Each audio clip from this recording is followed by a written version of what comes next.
Welcome home to USA Global TV and Radio, a place where dreams take flight, with authentic storytelling, diverse perspectives and meaningful conversations, where global stories unite and bridges are built beyond all borders. Discover world-class education, entertainment, hope and inspiration. Together, we're building bridges worldwide. Subscribe to our channel, USA Global TV. Download our app, USA Global TV. Be our guest or join our team. Visit usaglobaltv.com. Thanks to our founder and executive producer, Dr. Jacqueline Kerbeck. Music score by Yeffy Tang from Cloud Road Music.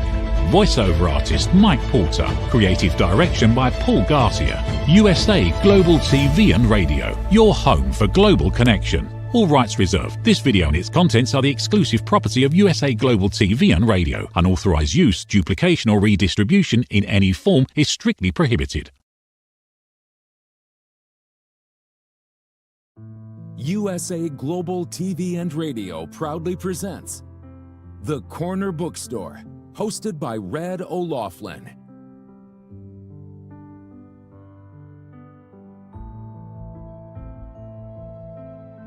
Step into a world where every story inspires.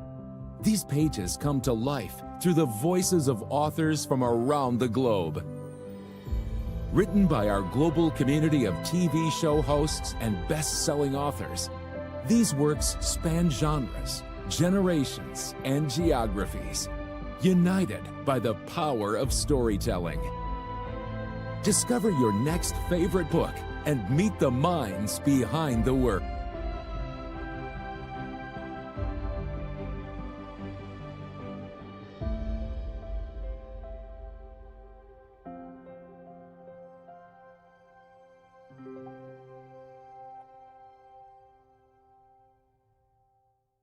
Thursdays, only on USA Global TV and Radio.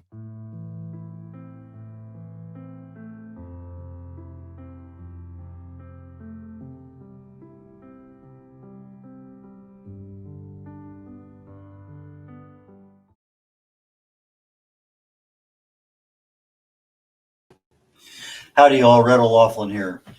We're on the Corner Bookstore on the USA Global TV and Radio Network, and my guest today is Kay Sparling. She's a return visitor. We chatted a month or so back. Anyway, let me do a brief introduction of myself.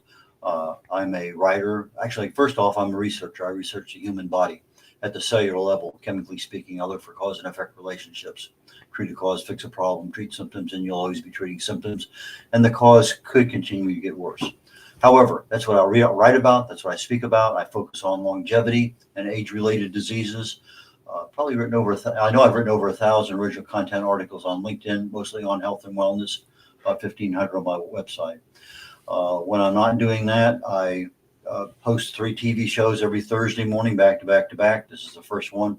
I have another one coming up immediately following this one called The Wise Ones, and then another one immediately after that one called Talking Heads. And my talk today on Talking Heads is on the vagus nerve and longevity. I think that's enough about me. Let's go ahead and get straight into my guest today, Kay Sparling. Kay, join me up here on stage, and I'll do my introduction with you here next to me. Good to see you again. Good to see you too, Red. We had a wonderful conversation a little while back about her book, Mission Thaw, new writer, new author, and she's taking an area that she is passionate about from her travels and other interest in life. And we're going to delve into a little bit about that today. But you are, I guess right now, retired international opera singer. Mm-hmm. How did you grow up and figure out that's what you wanted to be? Well, what happened was when I was 7, I was discovered as a singer, and I was actually, I received the role of Gretel in Sound of Music, and I became a professional Broadway singer at 7 years old. That continued till I was way out of college, like 27, when I was approached by an opera coach that saw me on stage and offered me a free scholarship to go to graduate school to study opera. And so after my long journey with Broadway for that many years, I decided I wanted to change. So I entered opera and, went into the training, which took a long time. Then I had to do my apprenticeships, which is part of what this book's about, is during my apprenticeship. And then, went ahead and sang opera and sacred music, classical sacred music, right up until 2 years ago. Yeah, I retired at the age of 64. Okay. My first degree was in chemistry, and I always admired, and I still do, music majors, because in that one, when I'm going down to my chemistry labs back in college, there was the little cubicles along the side of the one part of the building, and the music majors are in there. They're doing their whatever they're doing. I can imagine singers are the same way. There's just Mhm. a lot of practice, and Absolutely. critique and improvement, self-reflection. And I'm thinking to myself, I just go to the lab, I do this, and I'm gone. And, hopefully I learn from it. But in your case, or in the case of all those other people, I'm just amazed at the number of hours they had to put in to get that degree. It's just, it's one of those things that just always has stuck with me. So I've run into somebody who literally can write music. I had a brother-in-law, he's passed away now, but he used to write music, and he'd get an album or two a year done in his retirement. And when you're doing music or reading it, it's almost like a foreign language, because it is something different than, I can't read it. Yeah, I can see the bump, it a bump, it a bump, but that doesn't mean anything to me. I can't Mhm. translate that into something that other people would enjoy. So I really and truly admire people who can do that. So when did you decide that you wanted to be more than just an international opera singer? It just, I decided it because of the circumstances that, came to me. You make a plan and you think you have it all wound up in life. And I talk to young people about this a lot. And then something presents itself, and you're on another whole other plane. I thought when I went over to do my apprenticeship, I was just going to have an opera career. Well, it turned out to be much more than that, because of the circumstances that were going on in Central Europe in the late 80s. And there were people basically that needed my help, and I felt like it would have been the wrong thing to do to turn my back on it. So, Okay. surprise. Okay. So you're in the Cold War. I remember that very well. I was flying a lot of missions on Soviet submarines back then. Oh my And goodness. well, it was part of the job I had in the Navy at the time. It was just anti-submarine warfare. And I did Mhm. that for about 16 years. But in the Cold War, your book, Mission Thaw, and how is that doing now? It recently has really taken off. My publicist talked me into doing an ebook $2.99 special on Amazon, and they put it out to many, millions of emails. And I was able to get on a couple global online book clubs, and present, things like for a 24-hour period. And the reaction was very, very good from the public. So pretty happy about that. Okay, your publicist is Mickey Mickelson, is that correct? Yes, yes, and Amy Richardson. I can't say her name too well, but they work together. She does more of the Google and the online presence, and he does a lot of the bookings like today. So they work really good as a team. Yeah, I've known Amy for a number of years. She's here in the Houston area. Actually lives in Texas A&M area, thinking Conroe, but I know it's not, College Station. Uh, Okay, okay, I've known her for quite a while. I've never met Mickey other than interviewing him on the air, but he's up in Canada. Creative Edge, I yes. think, is the name of his company. Hmm. But no, great people. Mickey's provided us a lot of people. I've used Amy myself for my own books. So very, very talented people, both of them. Okay, Yes, what did you absolutely. learn from the Cold War that says, I really got to write a book about it?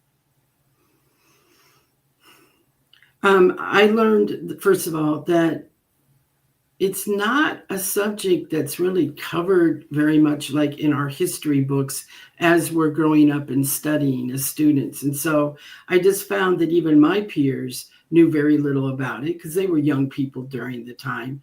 And I felt like there are so many parallels of what was going on in the end of the Cold War and what is going on now in the world. And so I thought maybe I could put a new fresh note on the Cold War. And I thought Caitlin Stewart's the perfect tool because she was the only woman spy working at that time. And so, I used her as sort of a fresh new look at espionage in the Cold War era. And at the same time, I'm trying to draw everybody into looking at the parallels. Okay. I know you speak a number of different foreign languages. Why don't you tell our audience which ones you're fluent in?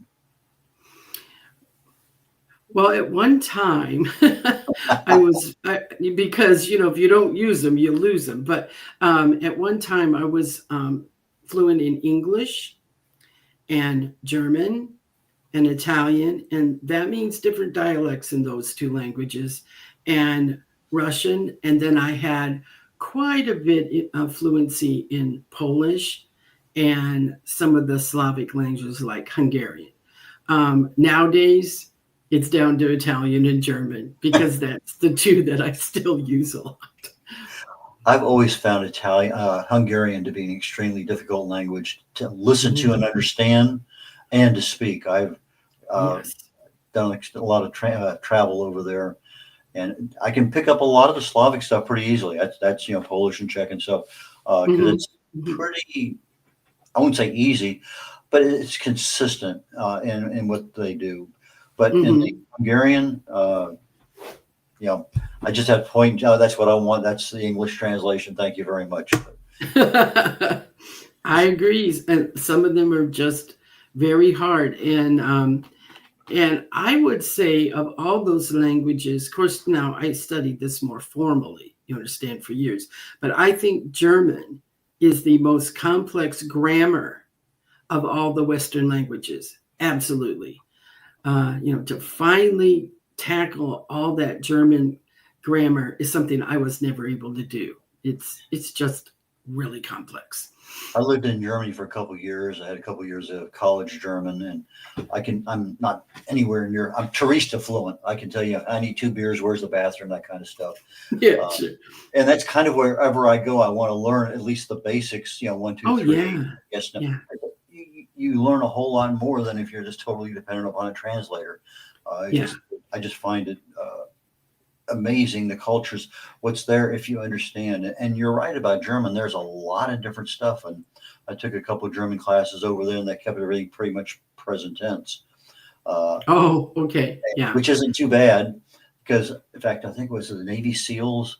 I think they have an intense course in about 18 hours where they learn 40 verbs and all the present tense and about 400 words they need for their particular, if they're going to train people how to do this or that, then they specialize in the words. So by the time they get on an airplane, get to where they're going, they have a rudimentary knowledge of being able to train somebody, or at least to be able to function in that area, whether it's Ukrainian or whatever other language it might happen to be. I tell myself, 40 verbs, 400 words, that's not too bad. I can learn that. But that's not necessarily saying I understand what they're telling me. It just means I can make my presence known for what I need. And that's a big difference. And then you're talking about dialects. My goodness. That's another realm entirely. It just, because if you're saying something in English and you have New York and you have Southern and you have all sorts of other stuff, it's not much, but it's enough that people, when you're trying to say this person's from that area, you expect them to speak from that area. And I'm expecting the same thing in opera. If the character's from that one, that's the dialect you want to have. Is that correct? That's correct. And also just when you're in international opera, you're also asked to do a lot of speeches and public, appearances where you have to speak.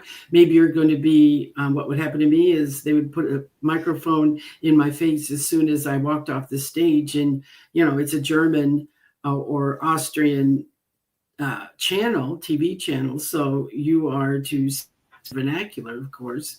And you try to, if you're, it's a whole different language if you're speaking in Hamburg or if you're speaking to an audience down in Munich. And so, like it's Danke, saying thank you in the north, Danke, it really does sound much different. And so that is why my coaches and agent thought I should learn this, the several dialects. And Austrian German is different than German. Yeah. As is the Swiss language, which is yes, has bits and pieces, but you actually, I lived in the southern part of Germany, Stuttgart, and I could just walking up to somebody, if I'd say something that would be typically textbook stuff, they would kind of look at you. But if I spoke to them in the local dialect, totally different world, because now I'm communicating with them in a more familiar area, familiar part of the culture, I guess. Yeah. What was the best opera house that you really loved to sing in over in Europe? Ooh, well, there are two, because one, I'm going to say La Scala in Milano, because of the incredible history that's there. And it's not that it's such a great acoustical chamber to sing in, but it's just all the famous singers that have sung there before, that literally the stage floor kind of sinks where singers particularly stand, for arias and that kind of thing. It's that old. And so and the fact that I love to sing Italian opera music, that just all kind of comes together there. But I would say in Europe, I would say the best opera house that I sing is the Vienna State Opera. Okay.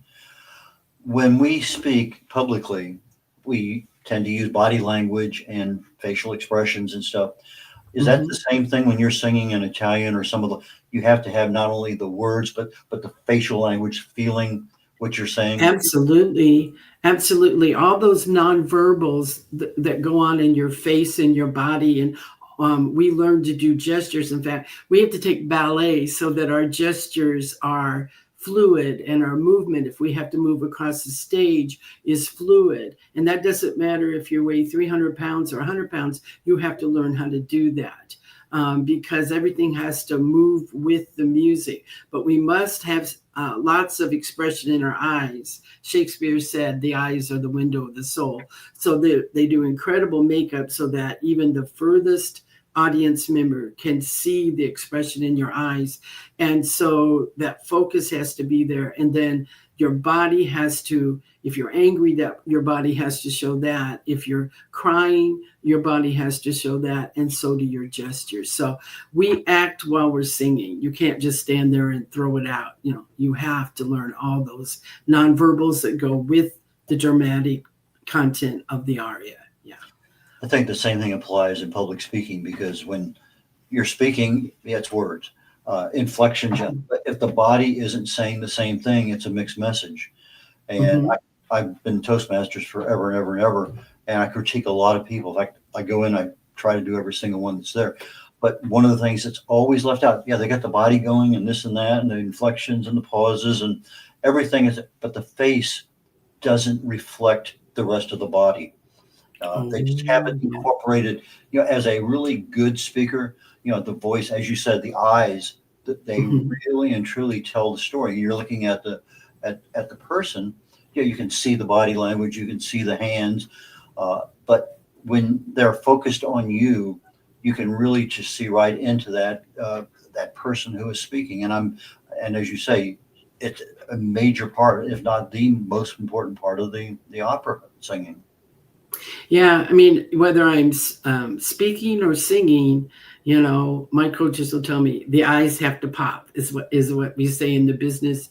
And which also brings me to a spy thing. One thing that spies are learned to figure out if someone is actually telling the truth or not, is they watch all that body language, but they're really looking right in the eyes.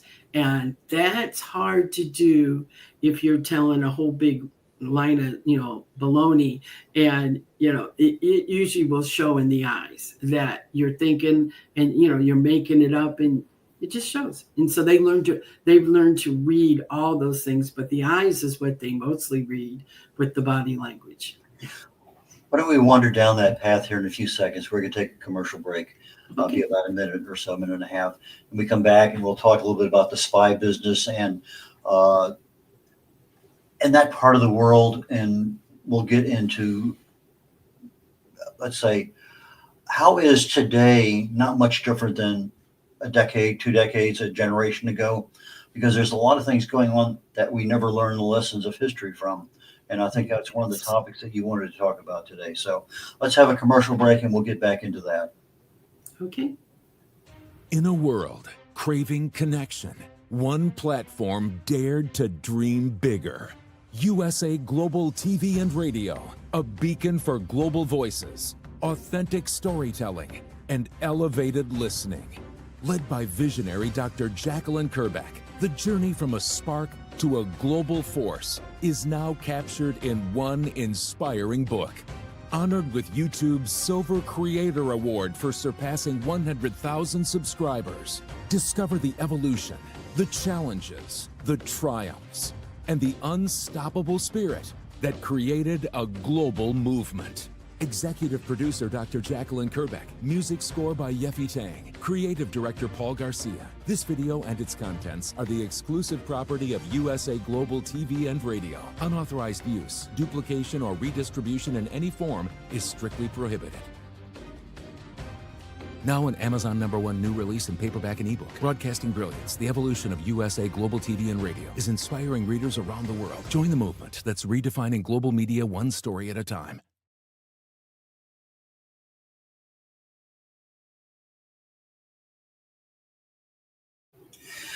Brad O'Loughlin here. We're back on the Corner Bookstore on the USA Global TV and Radio Network. My guest today is Kay Sparling, recently retired international opera singer and new book author, Mission Thaw, Cold War spy novel. We were talking just before the break about being able to see truth or fiction, lying in the spy trade by people's eyes. By concentrating, if you're making up a story as you're going along, you don't have that background to act the role that was there. So when you're writing your books, how did you develop a spy mentality in order to be able to put this thing together? Mostly living with a spy for 12 years. And being involved on the outside of a large spy ring over in Europe, and sometimes, asked to call upon for favors. So it's actually a living experience. And what I did not know, of course, I could go to them and I would interview them. So that is where I got my information. Well, that's neat. That's something a lot of people never have, or even know. They read, 20 dozen books and they kind of put it all together. But living the life, or living adjacent to the life and access to the life, that's interesting.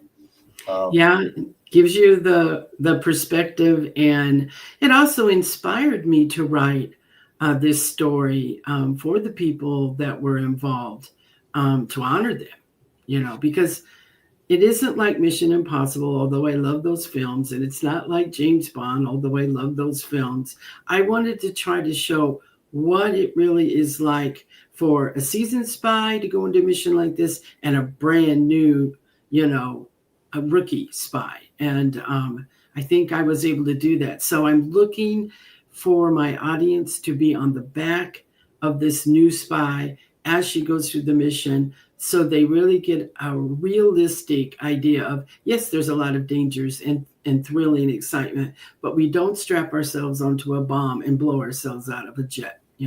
That's a little overboard. Okay. The key word I heard in that response was she.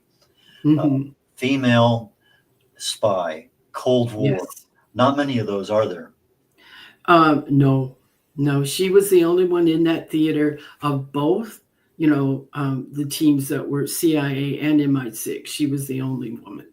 And so it was very rare. There were some women working at Langley as analysts or program assistants or whatever, but as far as field agents, there had not been any CIA field agents in that area before. There were women that worked for the Secret Service during World War II, but that was before the CIA was formed. CIA was formed after World War II. I know there's a lot of supporting activity that Julia Child was a spy at one point in time. Don't know whether it's true or not. I'm just saying. But when you have access to a foreign area and you're a reasonably well-known person, international opera singer, you have access that other people don't have. That kind of opens the door to things that I guess CIA, MI6, and others want to be able to know more about. Yeah, one thing that I always tell young people that are asking me, like, well, I'm interested in the CIA, how does that work? When it comes to the kind of high profile spies that you just mentioned, like, an opera singer or Julia Child, usually it's always they come to those people. Yeah, they will approach them and say, look, this is the situation. You're in the perfect place and you have a high profile situation where you can get to heads of state, important business people. They're going to be in your circle of what you encompass. And so therefore, if you could help us out here, we'd really appreciate it. And then, of course, what that person doesn't know, they've already vetted them for who knows, months or years before they approach them. That happens a lot.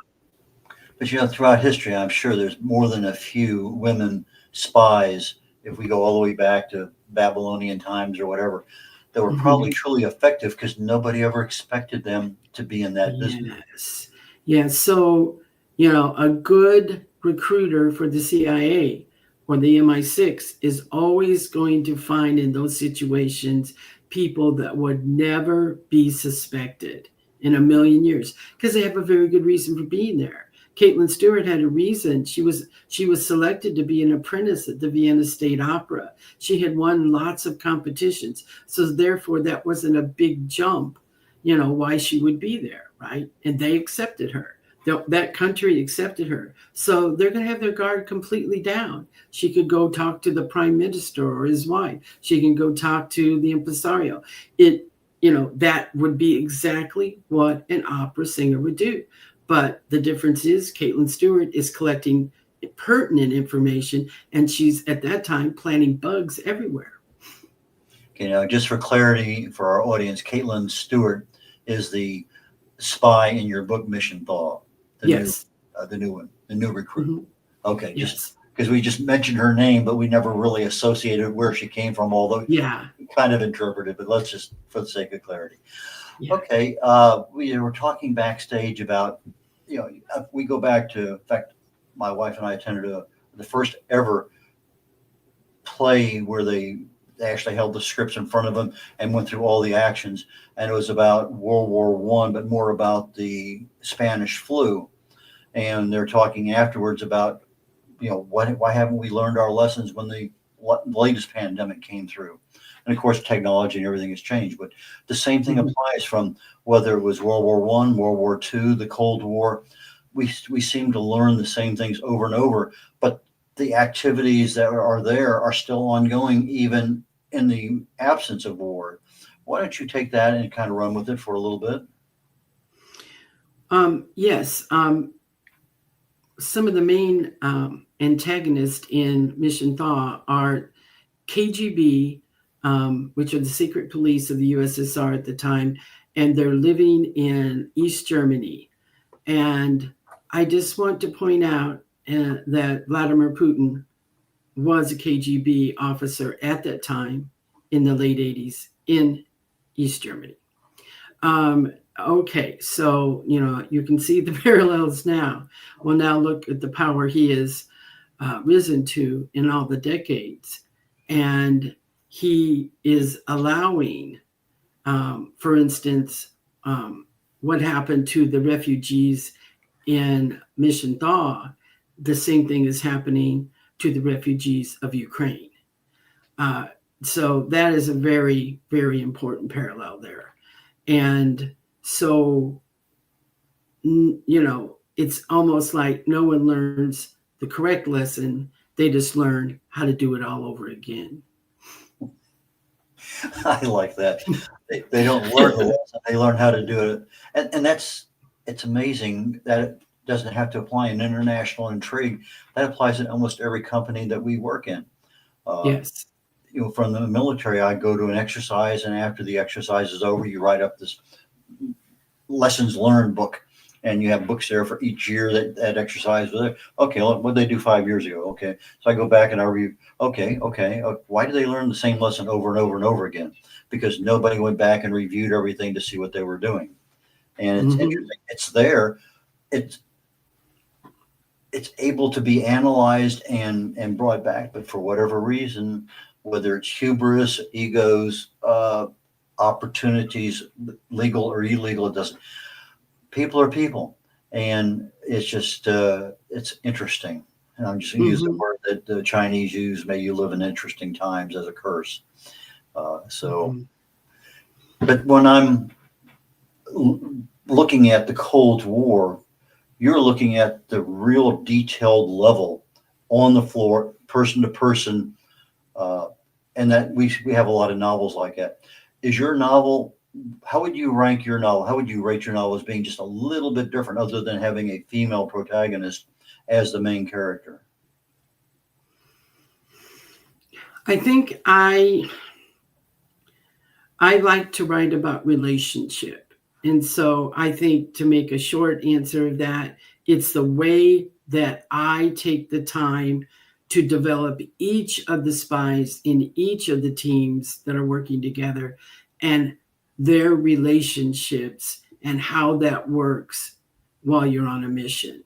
I see bits and parts of that, but I think my book really, really explores just how they rely on each other, and they rely on each other's talents, and they get each other by usually humor, to get through the worst of times.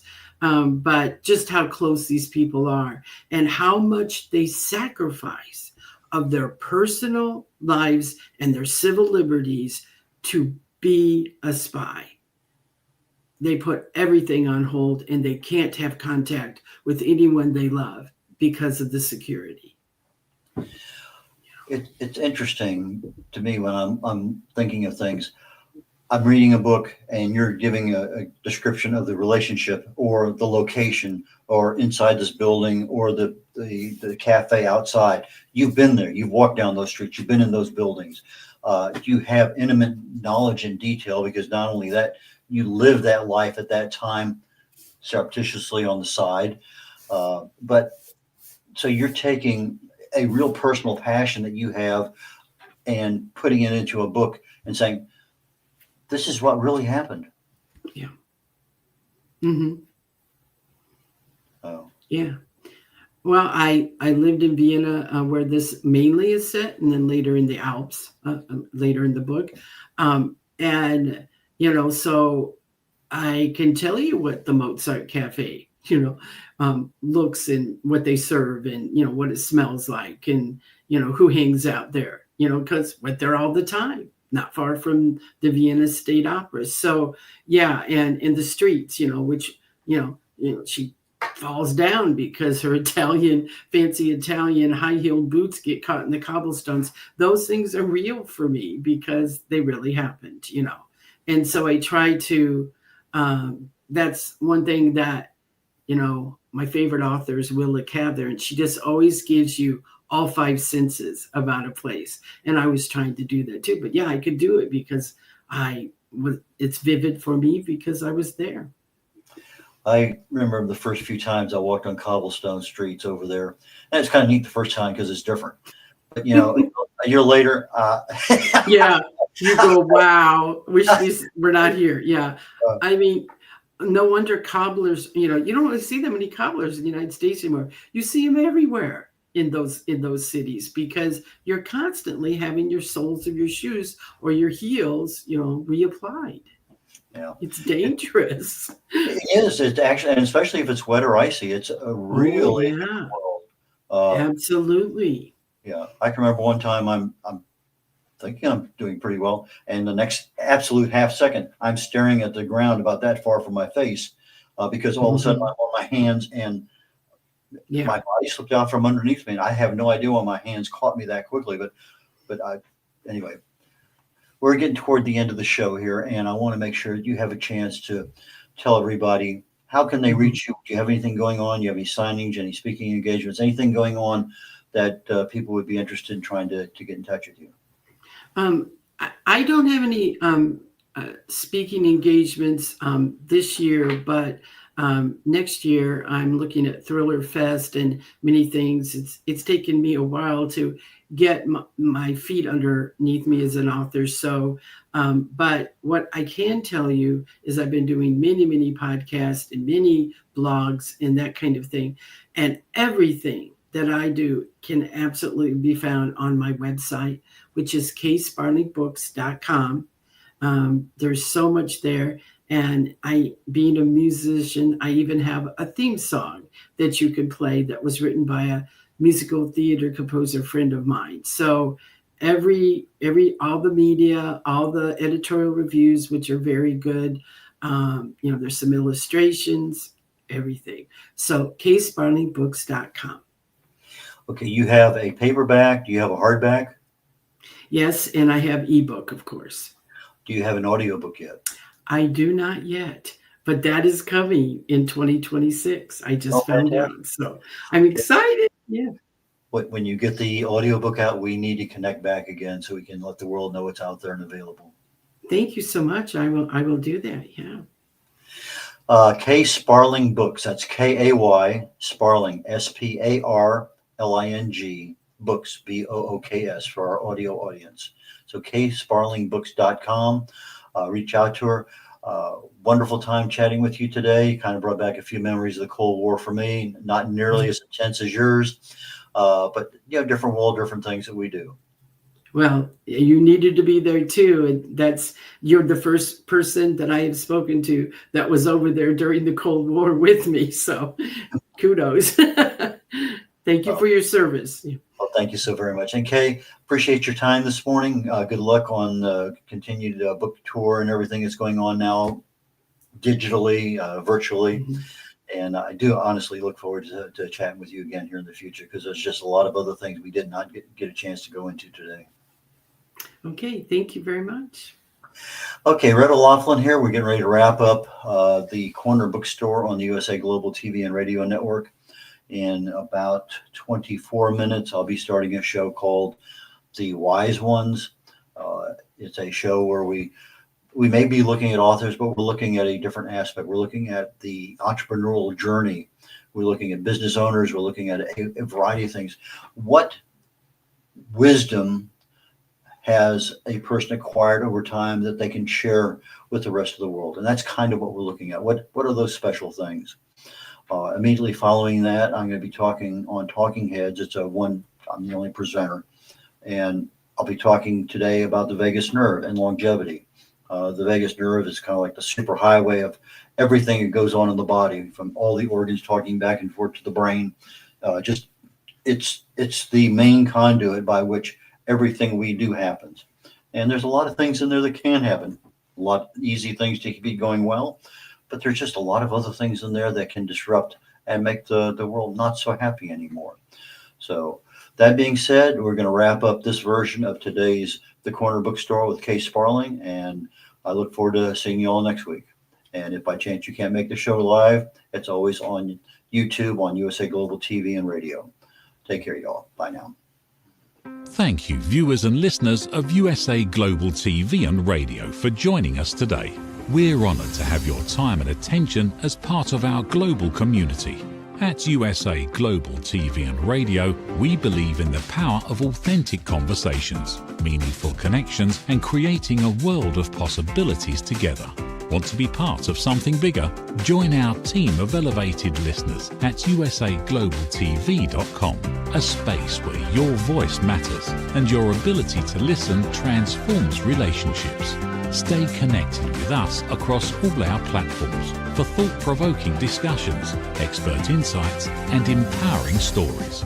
Subscribe to our channels at youtube.com/c/USA Global TV. Follow us on social media and explore the endless opportunities we're creating for growth, learning, and inspiration. Together, we're not just broadcasting, we're building bridges and changing lives one conversation at a time. For inquiries, contact us at info@usaglobaltv.com. Music by Johnny Dyes. Produced by Executive Producer and Director Dr. Jacqueline Kerbeck. Voiceover by Mike Porter. Creative Direction by Paul Garcia. All rights reserved. Copyright 2025. Visit usaglobaltv.com to view our full terms and conditions.